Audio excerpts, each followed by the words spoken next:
What's up, y'all? I'm Will here with Schedulefly, and this is the Restaurant Owners Uncorked podcast, one of the highest rated hospitality podcasts in the world, brought to you by us at Schedulefly.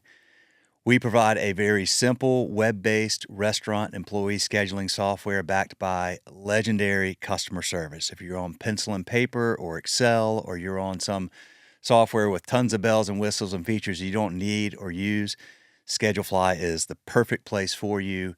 Easy to use, point, click, and go, and we'll take great care of you. Schedulefly.com, free trial, check it out. All right, y'all, check it out. Stick is our sponsor, connectwithstick.com. This is an incredible text and marketing tool. So check this out. Engage your customers, drive foot traffic, and increase sales at your bar, your restaurant, your store with Stick. Your targeted messages reach your audience instantly, promoting special offers and events. Look, 98% of texts are seen within 3 minutes. So this thing is simple and it's effective and it works. Elevate your marketing strategy and watch your customer base grow with the most direct way to connect with your customers through text. Start today and see results on the very first text. Stick is a better way to connect with your customers and the easiest way to increase your sales. www.connectwithstick.com. And again, that's www.connectwithstick.com. Folks, this is an awesome sponsor. It's an awesome business. We at Schedulefly know them well. We know that the results are there. This is a highly effective tool, and it's run by a business run by great people. Check them out, connectwithstick.com. Hey, what's up, y'all? Fun episode with a growing franchise concept, Biscuit Belly. I've been to one. Great name, great concept, great food, great people, great ambience. And I had a brisket biscuit. I eat a lot of I like beef, and their brisket biscuit was awesome. It was in Huntsville, Alabama, where I went. But this is Chad and Lauren Coulter, and they have quite a unique story. Not the typical story of, hey, I was bussing dishes when I was 14, and I've never looked back and been in hospitality my whole life, which is so common. Both of them were in pharmacy school, so I'll leave it at that and let you listen and hear their story. But what a wonderful couple, and they are building a very cool business. They'll have 15 locations by the end of this year, hopefully 20 by the end of next year. And we just talked about all kinds of stuff and the challenges that they're facing and what they've learned and where they're going and what's working, and just a cool entrepreneurial story with a very nice young couple. And I had a lot of fun, and I know you enjoy listening. Thank you. Today, we are here with the founders of Biscuit Belly, which is a awesome concept, and I can say that because I've been to one and had an incredible brisket biscuit, and a growing concept. And what I would like you two to do is just introduce yourselves real quick. Chad Coulter. I guess I get the lovely title of CEO, whether I want it or not, of Biscuit Belly, and co-founder, along with my wife Lauren, who will introduce herself. Yes, I'm with a Brad, a Chad, and a Dad here. I like it. My name is Lauren Coulter. Nice to meet y'all. Husband and wife team. I'm married. I tip my hat. That's good for y'all. Okay.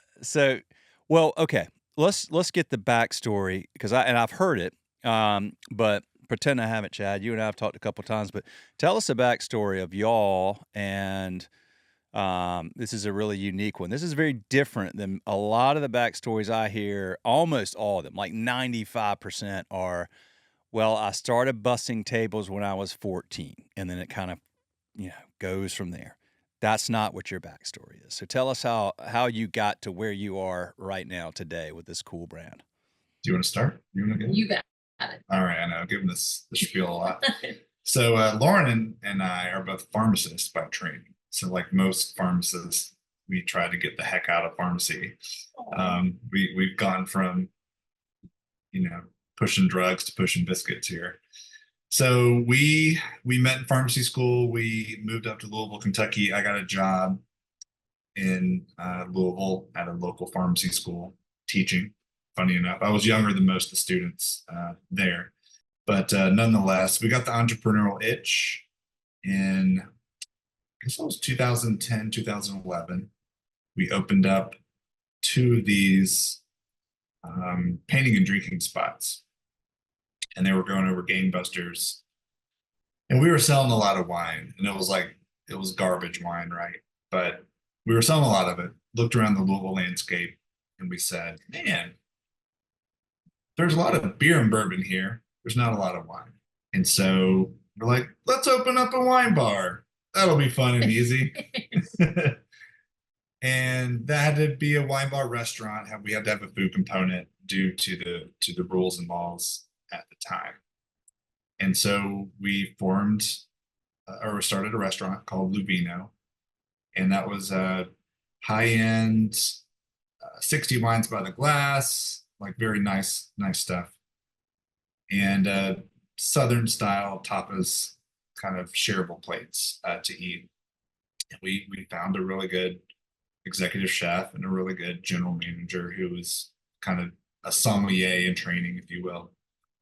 And we often kid that the very first time that we ever worked in a restaurant was the night we opened our own. It was a definite learning experience. We were definitely the highest qualified dishwashers Yeah. in the restaurant industry worldwide at the time. And yeah, we learned a little bit every day, and we were there several times a week for the first year. We were doing really well with it. And we wanted to do another one because we forgot the agony and pain of the first few months. It's like pregnancy. It's like having a kid. It's like having, I was just about to say, it's like having kids. Yes, exactly. Right. Come on. Yeah, the agony and pain of, your sewer line busting during your media soft opening, and it's a good story. It is. But anyway, we opened a second one in Louisville. So we had 2 in Louisville, and they're like, it also sounds fun and easy to do this in another state several times. So we did Fishers, Indiana. And at that point in time, we were looking for some additional capital and maybe even to take a little bit off the table. So we partnered up with a guy, Chuck Schnatter. So happens to be the brother of John Schnatter, Papa John's, because obviously they started here. As you can probably figure out, he had a lot of restaurant experience. So he was there from, call it store 8 or 10 to 3,500 over 20 something years. And somehow I convinced him to write us a check and grow with us. And so we did, after we opened Fishers, Indiana, which was our first out-of-state experience, which was interesting. We did OTR, Over the Rhine, in Cincinnati. And then we did downtown Indianapolis. And so that we basically had 5 locations, 3 different states, several different cities. And we said, you know what, this is fun and all, but this isn't exactly scalable. And every restaurant had its own menu, own wine list, all that. And so obviously being from Georgia, Lauren and I she grew up in Athens. I grew up right outside of Athens. And so, biscuits are the staple there. If you look at a food pyramid, I think there's a biscuit in every little slot. As there should be, yep. And so we decided to hey, let's do this biscuit thing. And Tavis, who was our executive chef at Luvino, we've been talking about it for a couple of years. And so in 2018, we decided, let's do it. Let's go and do the branding and the name, because we had 100 different names to choose from, and the aesthetics, the menu, etc. And so we opened the first location in 2019. It was going amazing. Quickly opened a second one in 2019 in a Zoe's kitchen that was going dark and wanted out of their lease. And the world shut down as we know it soon thereafter. So another great time to start a new restaurant brand. We kind of put our heads down, figured out a lot of the things that we're still figuring out with the concept, but I think we're pretty well there.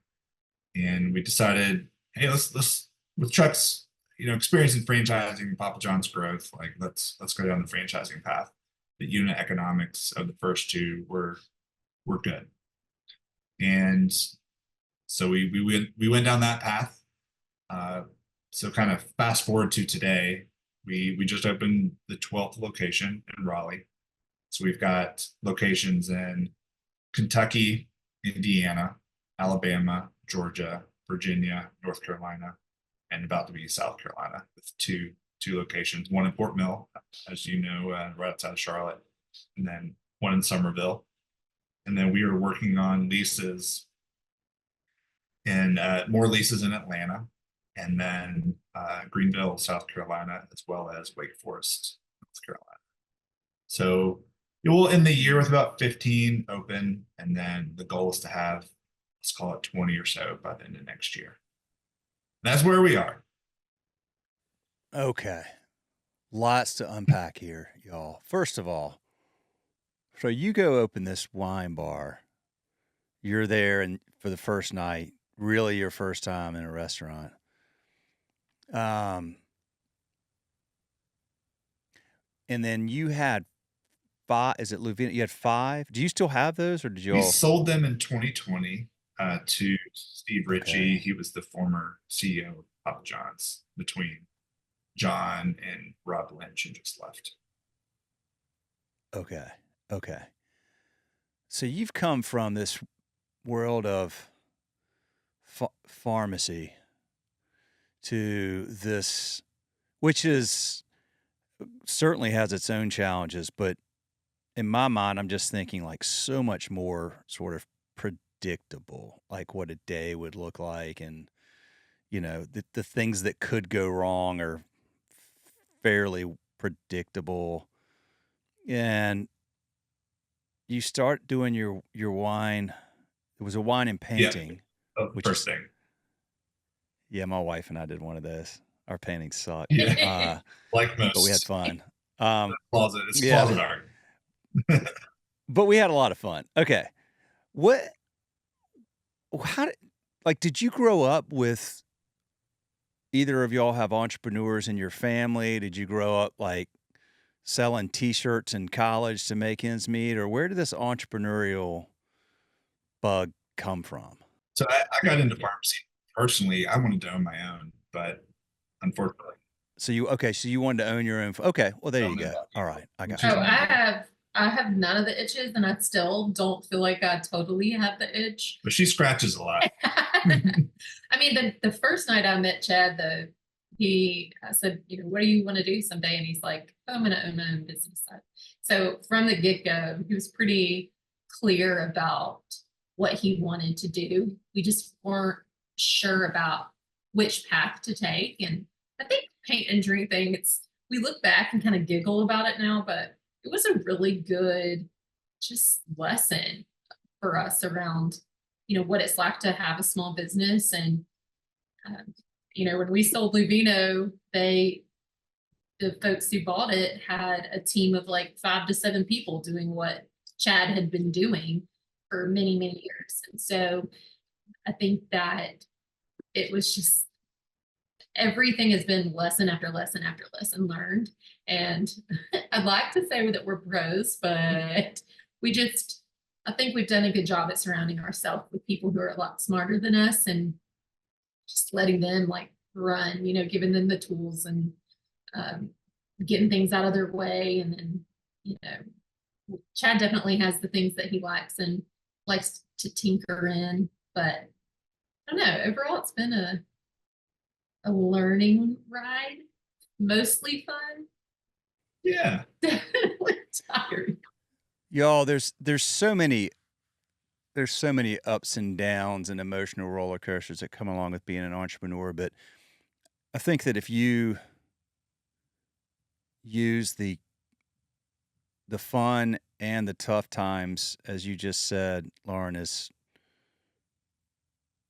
tools to learn. Okay, we did this well. Let's keep that arrow in our quiver and learn to replicate it. Or, boy, we really screwed that up. Okay, let's check our ego. I mean, if you check your ego and you're self-aware, then you learn from those things and go, no problem. Okay, that sucks. But now we know not to do that. Let's just not do that again, right? And you get better and better at it, and you're at a place right now. I remember this guy told me years ago. He's a really successful restaurant owner, and he said he was 10 years into this. This was probably 10 years ago. And he said, I'm 10 years into it now, and I feel like, gosh, I look back when I started and I think I knew nothing. And he goes, and I bet 10 years from now, I'll look back at where I am right now and go, I knew nothing. Like, you keep growing and learning. But I mean, it's very impressive what y'all have been able to do in a short amount of time. The Lovinos, when did the first one open? And then when did the last one open before y'all got out of that? 2014 to 2019. So it's basically one a year for 5 years. One a year. Okay. I mean, that's hard to do, first of all. Like, that's just hard for people that have been in the restaurant business for a long time. My guess is perhaps the flip side of that coin is that you didn't have 20 years of doing things a certain way that guided the way you felt like things had to be done. So you were kind of coming at it with, I know you hired a smart general manager and a good chef and sommelier, but you also probably came into it with more of an open mind that, almost like a child approaches something with like, why not this, when people that have been at it would say, no way. Did that happen? Or any, I mean, you had to have had a lot of ideas about how to grow a restaurant that may not have been how everybody else has done it if you were able to pull off doing 5 in 5 years. Good team or not, like, that's an impressive thing to do, y'all. Yeah, we've always given people a lot of autonomy, maybe too much in certain situations. And so, let them figure it out, I guess. And so we're not there micromanaging every decision that's made. It's like, hey, let them make decisions, and then like, hey, let's review. And so, but to me, when I think about Luvino, having 5 different menus on one hand sounds a little bit scary, but on the other hand, there is some ease that comes with that. I mean, part of our challenge now with growth is just, how do we get our biscuits everywhere? Our biscuit mix that we make, and how do we get that everywhere from Georgia to Virginia, all over the place. And those are more of the challenges, like consistency in product, making sure that experience, that elevated level of experience is there. All of that is tough to replicate. So I don't know what location you came to. Do you recall? He was in Hoover, right? You were in Hoover? Huntsville. Hoover, Huntsville. In Huntsville there with Kumar. Yeah. Okay, they're incredible. And Huntsville is like, that operator is the poster child of, if we could just rinse and repeat a Wendy, I think that we would. Yeah. But, we've learned a lot about what we need in operators. And that's probably been more of the challenging piece, I'd say. Yeah, Biscuit Belly, the hours are great. But I mean, it's largely scratch made. It's not going to be as hard as a Roadhouse, but it's complex. It's more than, I hate to use fast food, but there's a level of expertise on the quality and service side of things that you don't necessarily have to have at a McDonald's, because people are going to come there and they kind of know what to expect. We were talking about this, like, nobody looks at the Yelp review for the McDonald's down the road. And I mean, I freaking love a bacon, egg, and cheese from McDonald's. But, we go there because we know what to expect, not for this just dynamic experience. Yeah. And so we're hoping to level that up a bit at Biscuit Belly, and, it's really focusing down on breakfast, and we offer lunch, but breakfast being kind of the place that is easy for people to come together and have coffee and, chat, talk about life, And the beauty of Biscuit Belly is when you go in, especially on weekends, you'll see, grandma and a mom and a kiddo, and they're all together. Because I don't know about y'all, but like when Chad's parents come to town, or when my mom comes to town, they're not going to like to go to all the places that we like to go to dinner. That's funky, or maybe this is too insert Mhm. whatever to something. And but breakfast is definitely something that everyone kind of can get around and have a good experience. Communal, Yeah. communal experience.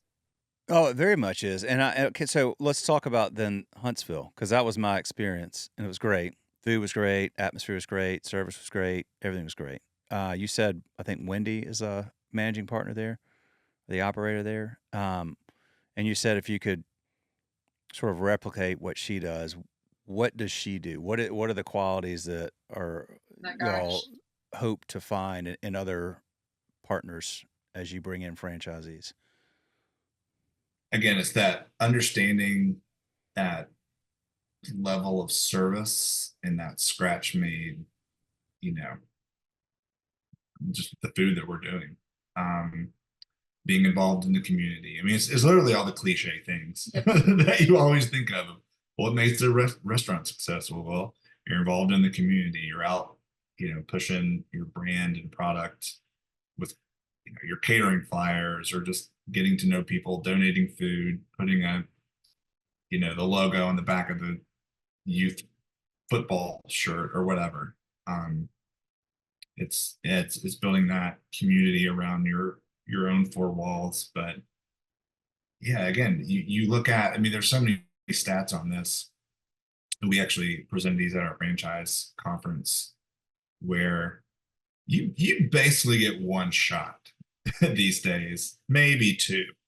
But in people, as inflationary as the environment is and how expensive things have gotten, people are willing to pay more for the hospitality and service that Mhm. they get at a place that will provide it to them.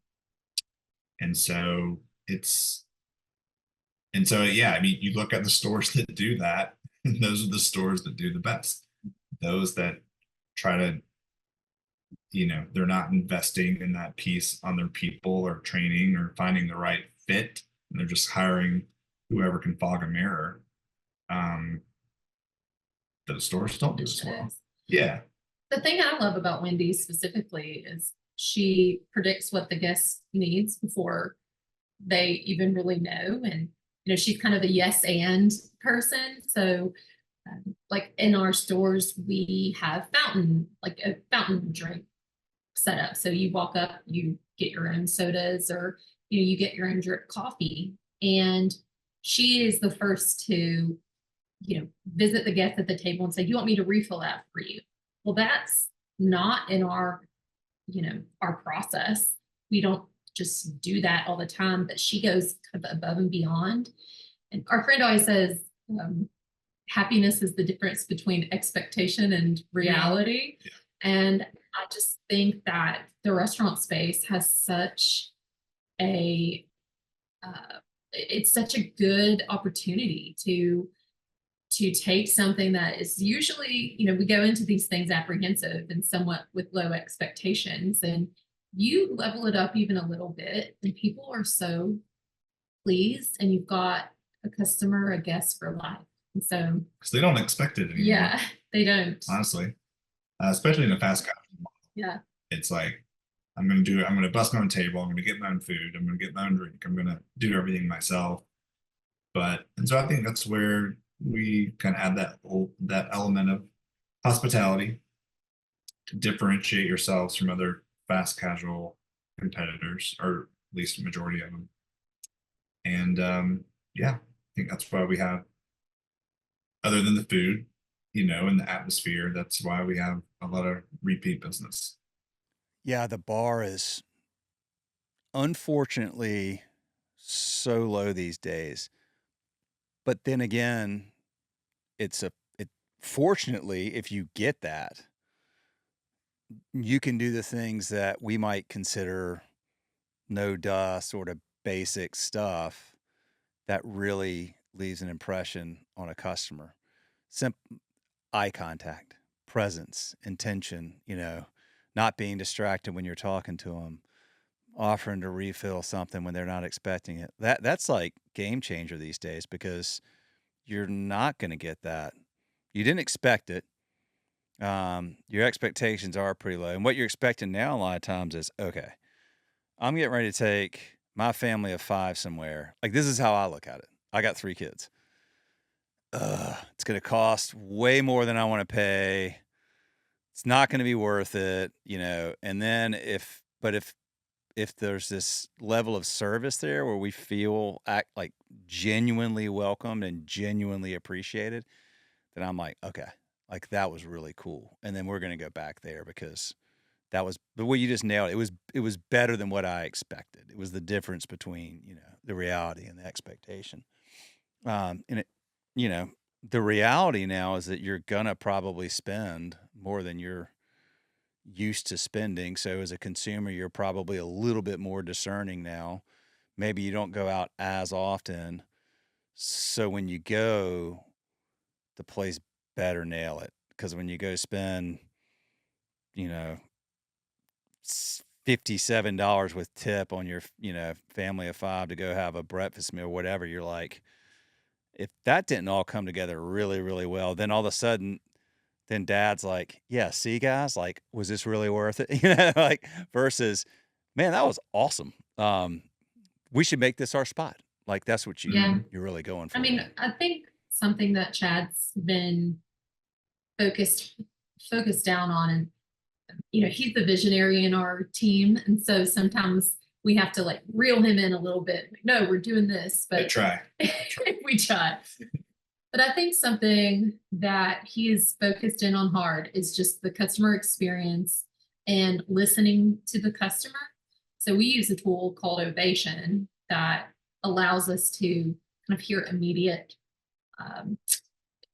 feedback from the customer in store as well as for takeout. And I think that has been the one tool that we've used that's changed so much about our operations, or at least shined a light and allowed customers to be heard, but also shows us, you know, here's areas of real opportunity.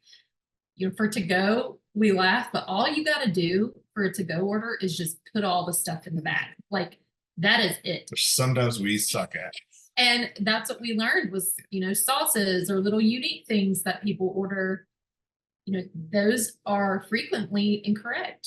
And so again, if you've got that one opportunity, the person didn't have a good experience when they got it to their house, they're not going to trust you to come in.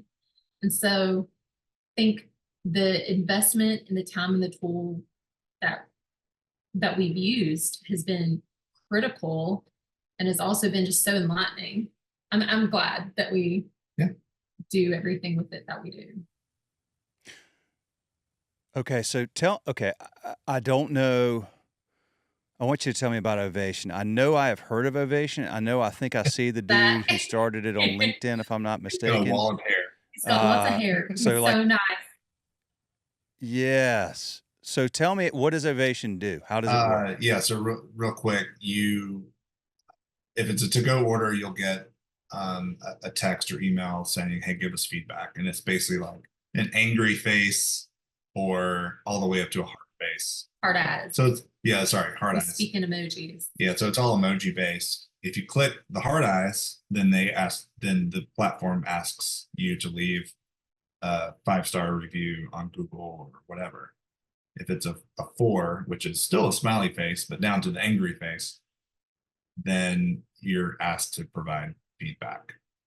And sometimes they're like, we'll do a 4 and everything was great. Okay, well, why didn't you give a 5? But it allows people to, because obviously people just want to be heard, right?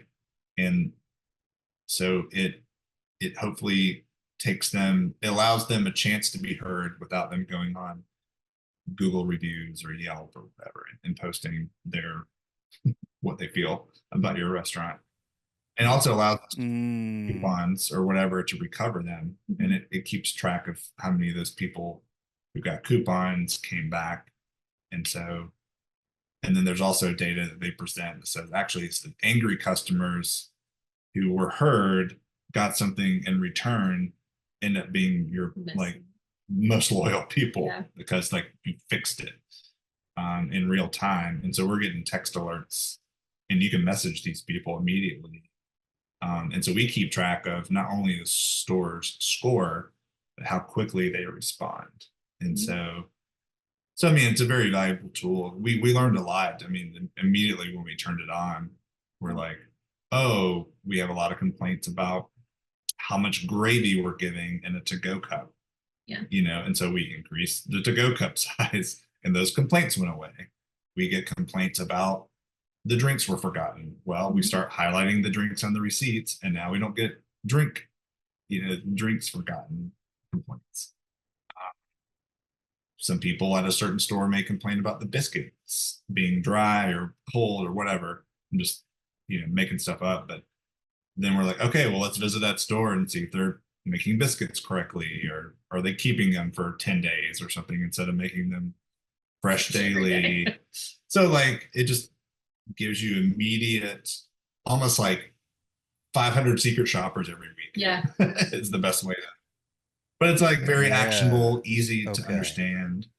And so now we know like, okay, well, we want to see you respond within 12 hours and we want you to have like a 4.7 or 4.8 ovation score, so to speak, internal feedback score out of 5.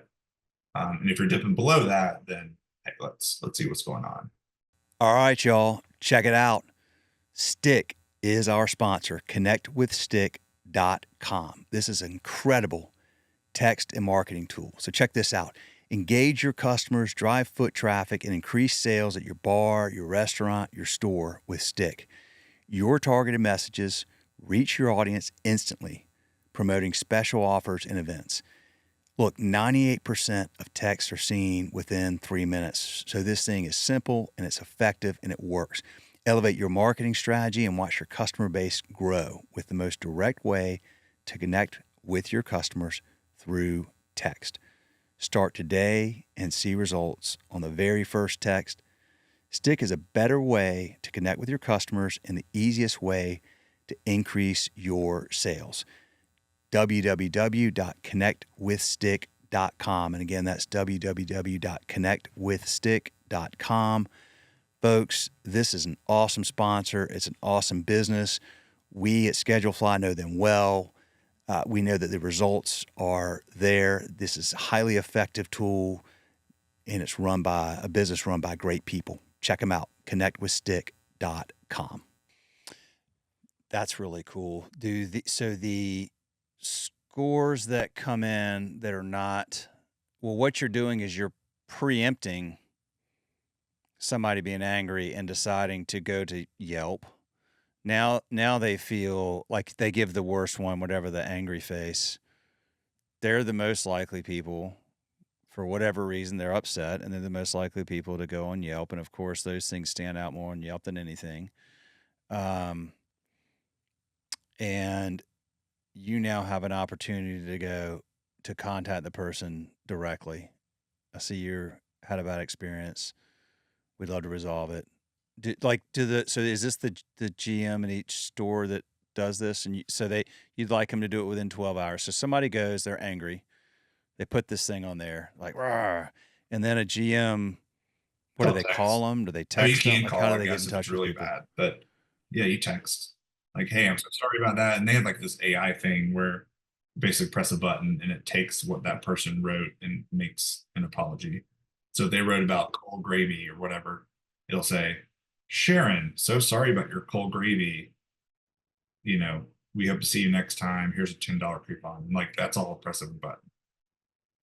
Like no, okay. Yeah, oh yeah. Can you edit it? And a lot of our GMs you can tell the ones where they're putting their flair in, Yeah. And I like when they get it somewhat quick, and they can almost resolve it, in the store, or if it's takeout, try to get them back in, send them a little treat, something like that. But I don't know, they've gotten into it. Oh yeah, They're all in on it, and I think it's also helped them. They use it as a tool. Like, no, people do notice when you when you, when a mom is coming in carrying a baby and they notice when you go and get them a place to put the baby immediately so that they're not juggling. All that stuff matters. And we have a baby crate. We put all the babies in the crate. Did I say great? No. That's You, a friend. you made it sound like we take the baby and like take it to a secret No, place.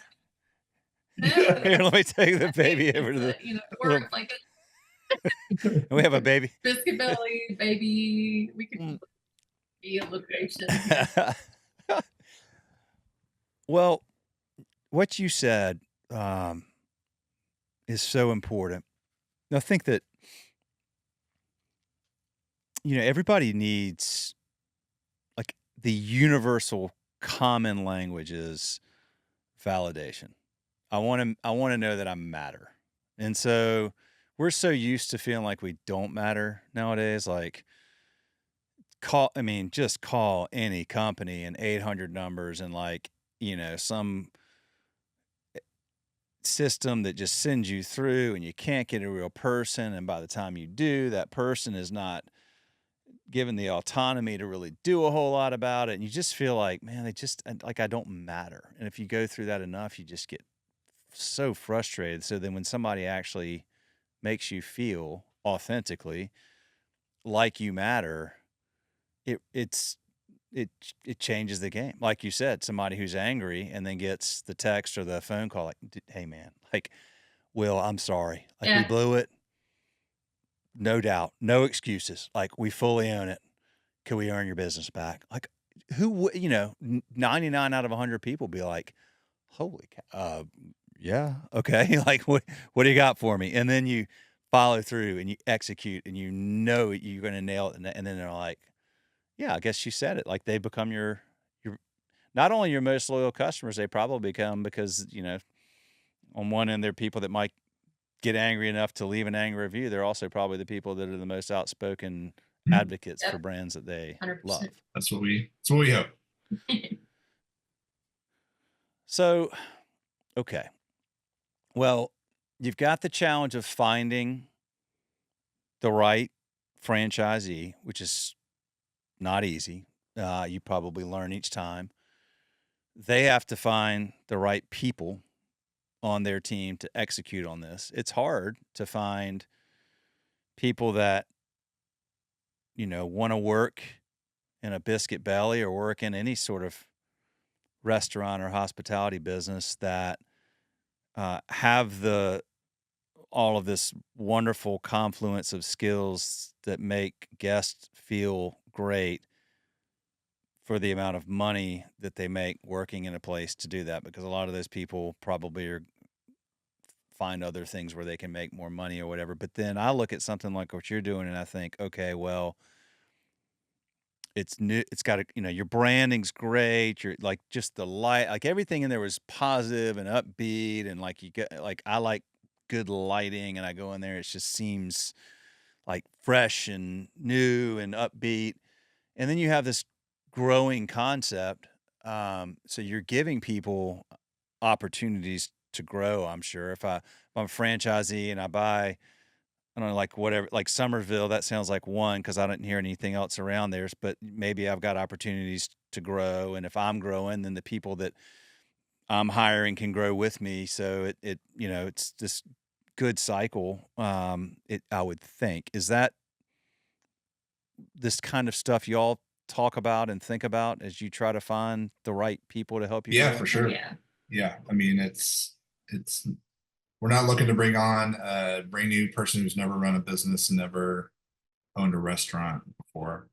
But I also think well, at least we're still learning, right? You're always learning, but figured out probably who the franchisee is that we may not want. And it's, but I was talking to, I'll leave their the brand, a secret or whatever, but they said, look, when we were growing, we were going after Five Guys franchisees. And that's who we wanted, because if you can run a Five Guys, you can run one of these. And it turned out not to be the case. And so now they've pivoted and be like, well, we think X, Y, or Z. If you're in that brand, then you're going to be a good blank franchisee. Again, I think with us, it's understanding the service and the food. I mean, real estate we can help with, but if you're not committed, and again, it sounds so cliche, but it is what it is, right? If you're not committed to the experience and the food, then it's just a crappy restaurant, I guess. A pretty restaurant that doesn't give you the good yeah, fuzzy. It's not going to make you come back. Yeah. And Well, you can nail all that stuff I talked about, like the first impression stuff, but if the pieces you just mentioned are not executed daily, day in and day out, almost every single interaction, it this stuff can go awry fast. It's a hard business. I wonder about franchisees that, well, you said you try to get ones that don't. I mean, I think of a lot of times, I think of a franchisee as somebody who's been in corporate America and is like, I've been doing this 20 years. I'm burned out. I want my own business. I'm going to go buy a franchise. And that, again, talking about cliches, that's probably a huge cliche. That's just like what I think of a lot of times. But that's a tough gamble because, like, and a lot of them will say, well, I'm not going to start my own restaurant because I'm just going to take somebody's playbook and execute on it. But maybe in some industries that's okay. But I feel like in the restaurant space, there's just a lot more. Like, you can take that playbook all day, but if you don't have this, I, I feel like if you don't have a almost like a servant's heart, like a passion for making, not focusing on you, but really focusing on other people and making sure, you bring some kind of joy to their day, whether that's the customer or the employee. If you don't have that sort of wired in your DNA, I feel like it's going to be hard to get it right in a restaurant, even if you've got the playbook. Yeah, the playbook only That's my goes so far. take. I mean, we've had a lot of potential franchise partners come in for discovery days, and if they haven't been in the restaurant space, we require them to work at a restaurant for like 2 days, just over the weekend. We're like, we do a discovery day, we meet them, we take them to dinner, we pull out all the stops, and then they work on Saturday and Sunday. And we've probably had 12 people come and do that, and only one has made it through a shift. Like, most people, I'll get a text, I'll get a call, something before the shift is over, and they're like, this is hard. We're good. Never mind. Thanks for the t-shirt and breakfast. And they cheer. Y'all, that's so smart that you do that, though, because you're saving yourselves and them lots of time, lots of money. Yeah. Like, that's wow. Really? That many have just said, nah. Probably. It's definitely a few. Yeah. Been a lot. Then there was a fight in a restaurant during the discovery day between husband and wife, and that's I mean, it's so weird. You think you get to that level, and you think like everyone interviews well. Everyone interviews well. Yeah. So, but now, like, again, we're looking at multi-unit operators who have, like, people like Kumar, and I love their approach where they have like an owner operator, because that's, you look at all the successful brands, the Chick-fil-A's, the Roadhouses, the Culvers, the difference. You got an owner in the store every day. It's not just a corporate America guy who's like, I'm going to build a team, and they don't maybe know who to hire for a multi-unit, and we're still figuring it out too, right? But like a multi-unit leader or a general manager, but if that person has ownership, they're going to treat it a lot different. It's like owning your home versus renting a home. Like, I don't care if my dog pees on the floor, and I don't clean it up if it's a rental, or like a rental car where, God knows what happens. But, it's just a different mentality. That's totally true, and I think Kumar at Power Brands Hospitality has a great formula. I'm surprised that there's not more of those, and I think that's probably the direction a lot of these franchisees are looking for, that kind of stuff, because there seems to be a lot more diversification across brands nowadays, and just like, let's throw all of our eggs in this one basket. How about we'll throw 5 in this basket, 5 in that. We start to get better as operators, and then we just kind of diversify across brands in a geography, like Todd and Deep in here, who've got, I don't know, whatever they've got, 4 or 5 or however many but they know how to operate, and so now we'll bring this brand in and let's nail that brand, and then so that's a really good. If you're listening to this, who we're talking about is Power Brands Hospitality out of Huntsville, Alabama. You can go to their website. That's Kumar Patel, and he's got, I don't even know how many operating partners across, gosh, maybe 20 brands now, but all over the Southeast, and just very well run organization, which is how Kumar's how we got, Lauren and Chad and I got connected.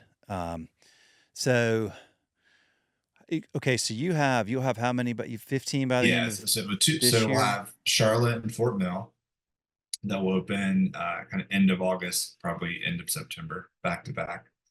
And then we're under construction in downtown Somerville. And we'll got 2 more leases. We're very close to hopefully figuring out in Greenville and Wake Forest. And starting to look in Atlanta for the greater Atlanta area. And I mean, we're getting leads every day. It's just coming through and figuring out who the right partners are long term. So how many leads do y'all get in a day? Is it like handful, Love dozens? no, I mean, we are we're about to unload on some marketing dollars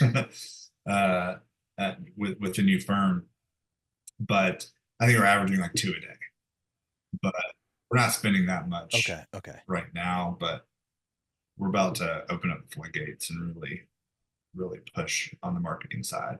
And also, like, we have a very shotgun approach now. We're going to change that to very specific markets and just blow it up where people can't turn the other way without seeing something about us.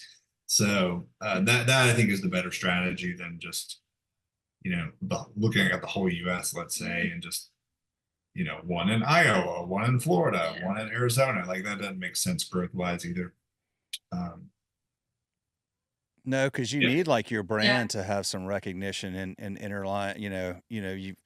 You go into Wake Forest, then then you've got Raleigh, and then Wake Forest, and you've got Cary, and you've got Durham and Chapel Hill and Carborough, and like there's all these little bedroom Apex and all these little communities around there that are their own community, but very easily somebody from Apex could see y'all in Raleigh, and then next thing you know, you're building there. So that makes a ton of sense. And then you probably have franchisees with 3, 4, 5 locations in certain key markets, and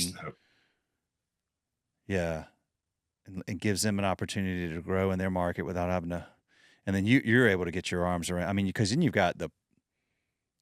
I don't know. I mean, we don't have to get into all the details around the distribution of the like, there's so much that comes with that as well. I would imagine, if you're trying to go from Iowa to Somerville and that is not just the operations piece and the brand recognition. Then you got to get product to them. Yeah. And a lot of warehouses, they don't want to just have one store.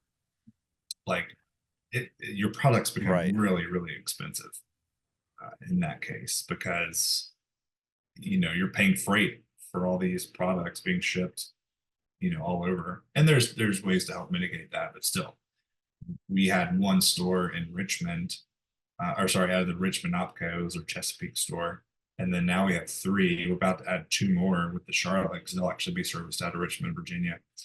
And so then your freight costs go way down, your cost of goods go down. You just get that buying power that you just can't have if you have one here and one there. It just doesn't make sense. You got anybody in Greenville, North Carolina looking at Greenville, it? North Carolina?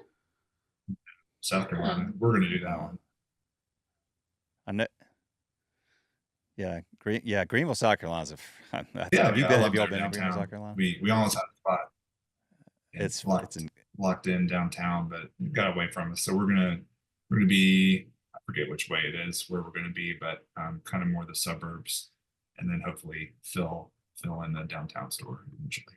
Greenville, North Carolina is where East Carolina University is, and there's a legendary. They're a customer of ours. A legendary place called Sup Dogs, like SUP Sup Dogs. They sell hot dogs and like frozen, like blended liquor drinks, and it's like a college scene. But anyway, there's tons and tons and tons of students there, and you're sort of in Bojangles' backyard there. But look, like what? Okay, I think of biscuits, and you nailed it. I grew up in the South. Biscuits are a thing. You grow up, you're having biscuits all the time, family dinners, biscuits, whatever. And then you go kind of like the further you get out of the Southeast, or at least maybe different types of biscuits or these hard, whatever. And then, look at what, Chick-fil-A was this.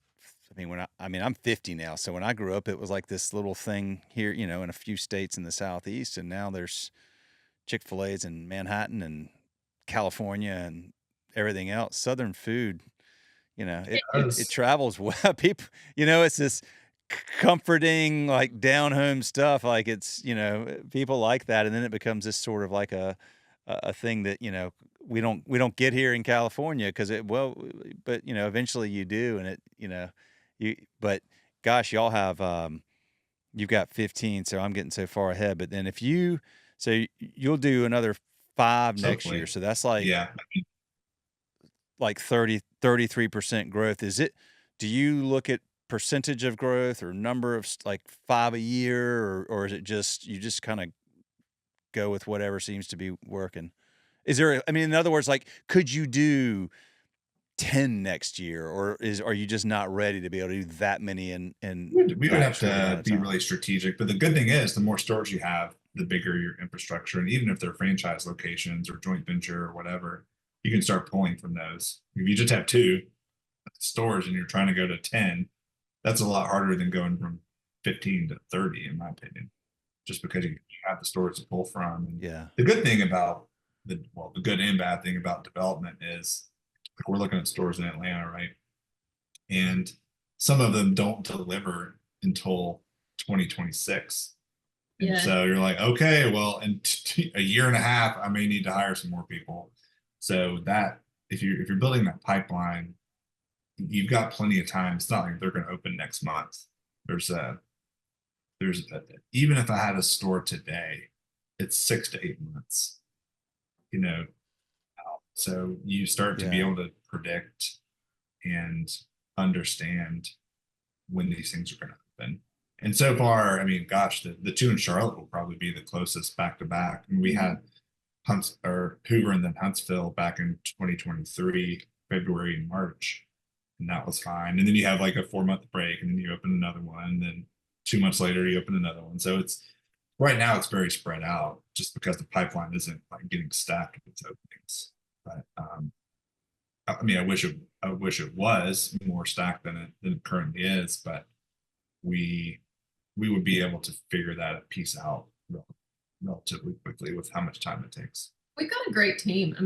We brought on some insane, just amazing folks who know what they're doing. So our training, I feel like, is great. Operations have dialed in, and I don't know, I think we're ready. If we had a pipeline for 10 openings next year, like, I think we're ready. We could do it. We need those people. Yeah, if anyone's listening, you're in Orlando. Well, that's what the hope is, right? Yeah. Give us a shot. Yeah. We're great, and the food's amazing. That's right. Hey, I'm an unbiased, third party. I agree with that. It was fantastic. Coffee was really good too. I'm a big coffee guy. Like, good, just everything about that was awesome. And she went and got me Good. more coffee. So just so you know, Well, good. yeah. Um, what about, do you, when you say, you mentioned training, is that something you do? Is that all done in house? Do you have outside third party tools or No, firms no, that you it's work with, all or? our people. So when we have a new store opening, well, number one, we will bring the trainees in. So like a lot of Deepan and Todd's group they're actually with us right now. And so they'll go through, there's a shortened because they've already been at two of our openings and been there and done a week of training each. So I think they're doing 13 or 14 days. It would normally be about 4 weeks or 5 weeks, depending on the skill set. But yeah, they're with us and they're with our GMs and they're learning with our line cooks and they're learning every position and how to prep every product and how to close out the registers, lock the doors, mop, whatever. How to order things, par levels. And then when their store is about to open, so when Elizabeth opens, let's say, we will send our VP of training and our culinary director and probably about 5 other people, and they will be there they'll do like a orientation, and then they'll train for 4 days, and then they will be like the whole new crew, right? Not just the key managers.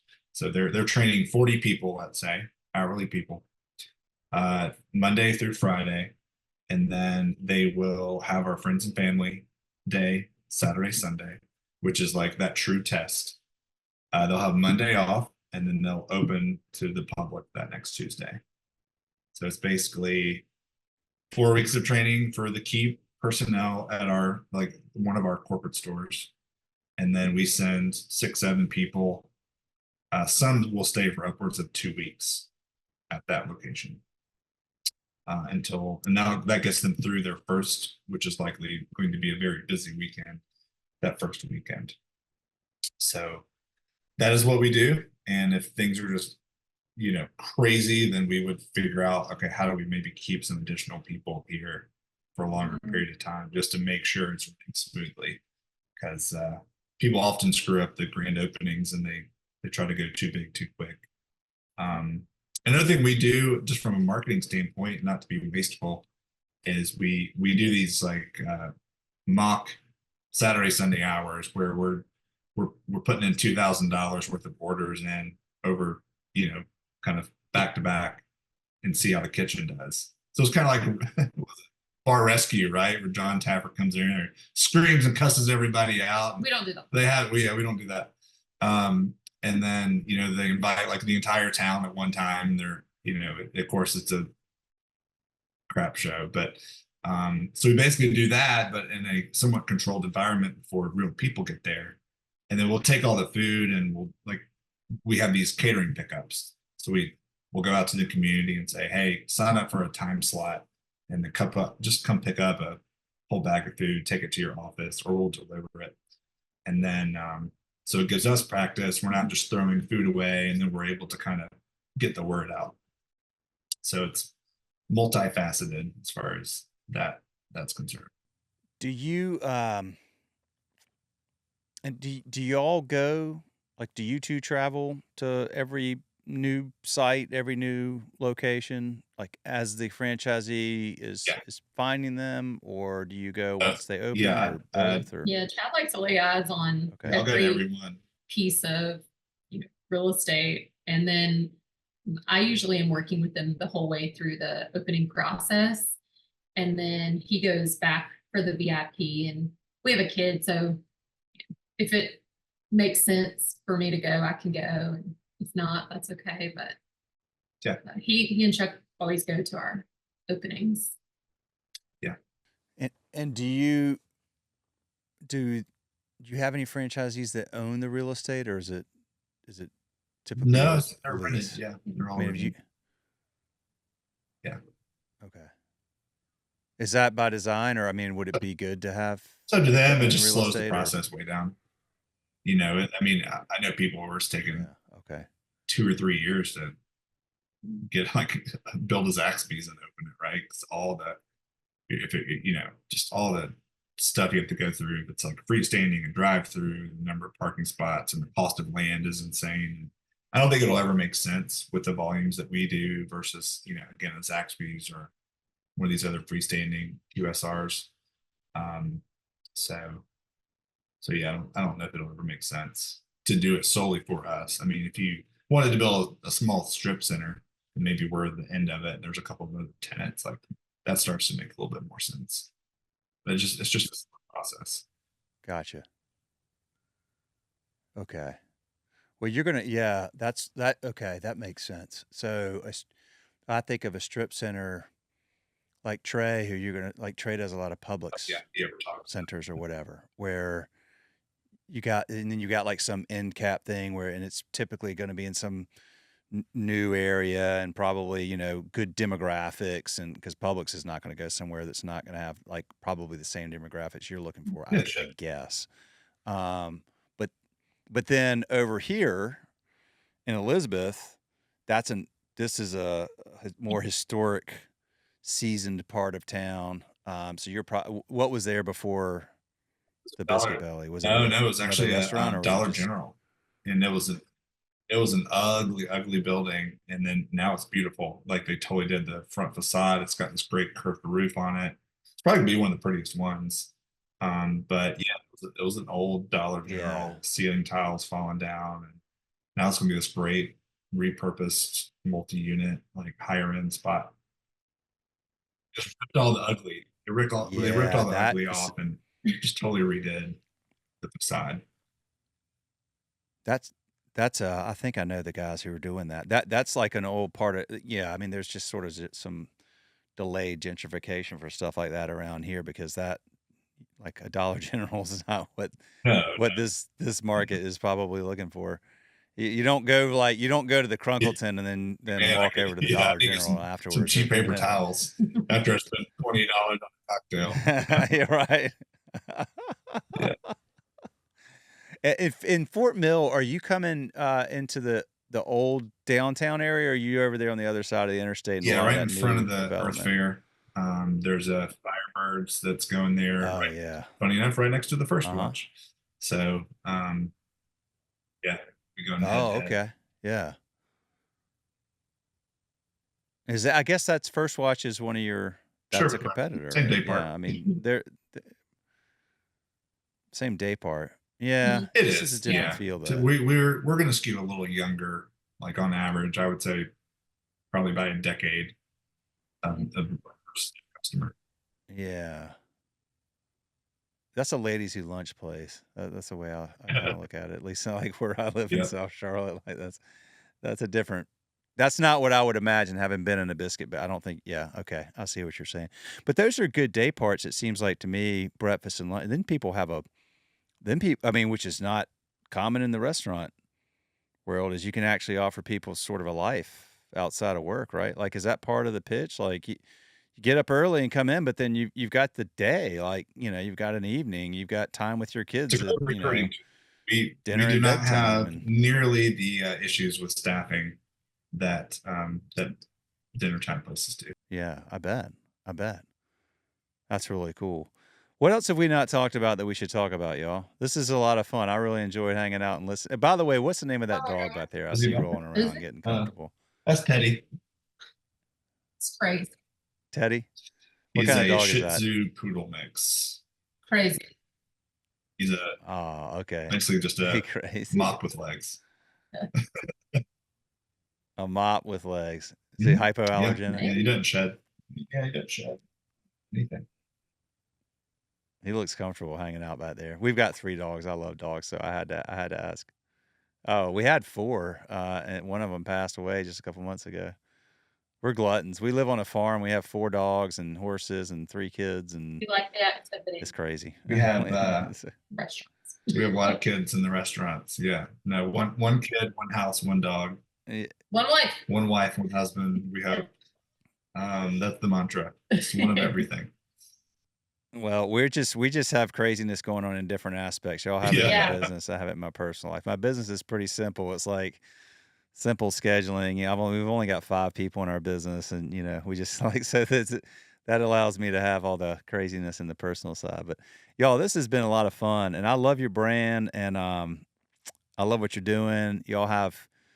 It's just very clear to me that you're really just authentic in what you're trying to accomplish, and I'm sure you're attracting great people to this. And so I wish you tons and tons of luck, and hopefully I'll get to meet you in person over here. At either Elizabeth or Fort Mill or both or whatever sometime Yeah, soon it'll when you're heading this be way. about a little over a month for Elizabeth. So I got just checked. I got you on the list. So you're good.